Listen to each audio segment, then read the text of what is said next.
সীমান্ত হত্যা বন্ধে বারবার প্রতিশ্রুতি দিলেও বাস্তবে তার উল্টোটা করছে ভারতীয় সীমান্তরক্ষী বাহিনী বিএসএফ। এবার বেনাপোল সীমান্তে 2 বাংলাদেশিকে কুপিয়ে ও পিটিয়ে হত্যার অভিযোগ উঠল বিএসএফের বিরুদ্ধে।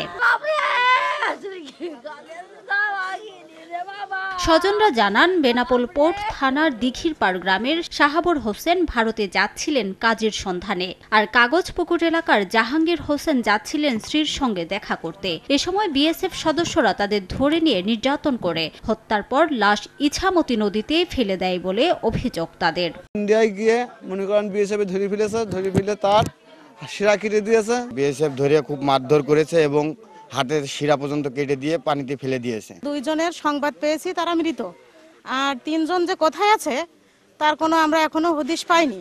এদিকে একই নদী থেকে অজ্ঞাত আরও এক বাংলাদেশির লাশ উদ্ধার করা হয়। তাকেও একইভাবে হত্যা করা হতে পারে বলে ধারণা স্থানীয়দের। 3টি মরদেহ উদ্ধারের কথা স্বীকার করেছে পুলিশ। 3টি লাশ পেয়েছি, 2টি শাসাতান এলাকায় আর একটা আমাদের থানা এলাকায়। 2টি পরিচয় পেয়েছি। তাদের শরীরে আঘাতের দাগ থাকায়, চিহ্ন থাকায় তাদেরকে অলরেডি হাসপাতালে প্রেরণ করা হয়েছে।